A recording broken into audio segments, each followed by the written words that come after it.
So today's topic is selective urgency. Selective urgency, killer of all dreams. If you aren't making the money you want to make, if you aren't driving the car you want to drive, if you aren't living the life you want to live, I can guarantee there are only three possible reasons. You aren't doing the work, you haven't been doing the work long enough. Number three, you have selective urgency. Most of the time, it's number three, because selective urgency is the number one killer of potential. It's the number one killer of dreams. I see it all the time. People wait and wait and wait to finally make a change and get their shit together until it's too late. Shit hits the fan. Then all of a sudden, they start acting urgent. But since their window to take action has already passed, they suffer consequences. This is how relationships end. This is how people lose their jobs. This is how people become extremely overweight. They don't take the required steps.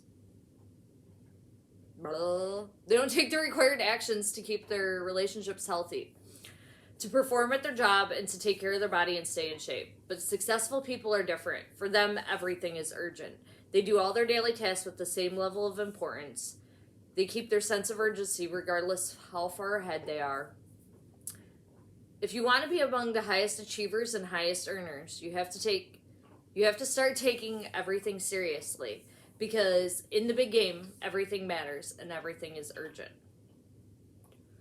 So I think that's really interesting because, yeah, you can totally go back to the three possible reasons. Yeah. Whoa. Love sneezing. Not. So, you aren't doing the work. Like, clearly. Like, if you're not doing anything, you're not getting anywhere. You haven't been doing the work long enough. So, that is I've been working out for a week and haven't lost any weight yet. And why is my body not changing? It's that kind of thing for definite. And three, you have selective urgency. That one, I don't know if it says number one killer of dreams. I would kind of almost argue with that. Like, I agree. You don't jump on something and start doing it until you really have to. And I do think that most people put shit off. Like, that's a given. Like, I personally, this is day 2 of not taking my meds, and I shouldn't have done that, but I am making excuses for myself. Fletcher, leave him alone. Stupid dog. So, I think that, like, I need rest, like, and my medication does not let me actually, like, rest. Like, I can't take a nap or, like, just rest, because it pretty much puts me on a path and keeps me on the path for the day and keeps me pretty focused, which is a great thing. That is wonderful. The problem with that is that's not what I need right this second. I need just to take some time and just think about loss and grieving and just relax. And dogs, stop. I don't love you. I don't like you even. Stop. Pledge, quick. Get out of my face, do you? But, yeah, I think that today is rest. Day 2. Selective urgency. My body weight is actually not too bad right now. It's not where I want it to be, but it will get better. So that makes me happy. Tomorrow I have an endocrinologist appointment, which is good. But that was the selective urgency kind of thing. Like, my hair was falling out. Everything was going to shit. And I went out of my way to, make an appointment to an endocrinologist that's, like, an hour away from me.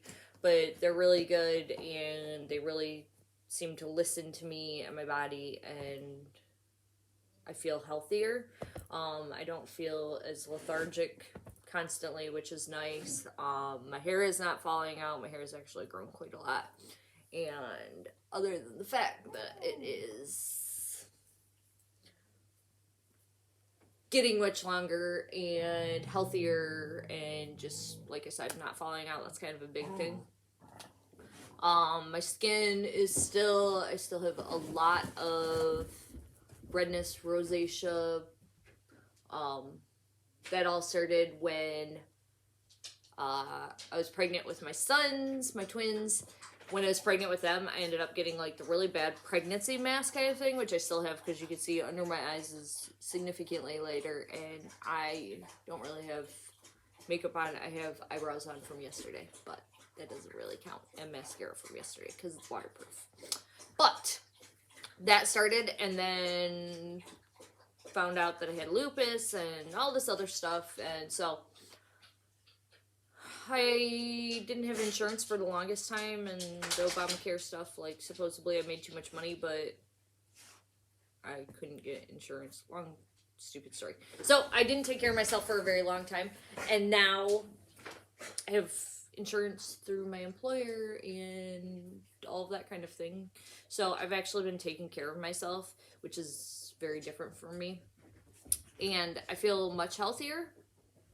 My face is still, it's inflammation. It's because I still have not got my food right.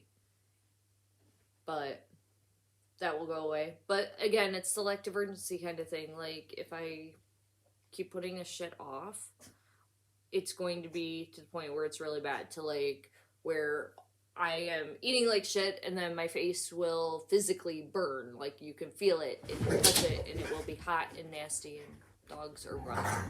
Hey! Les, come here. Lay down. Lay down.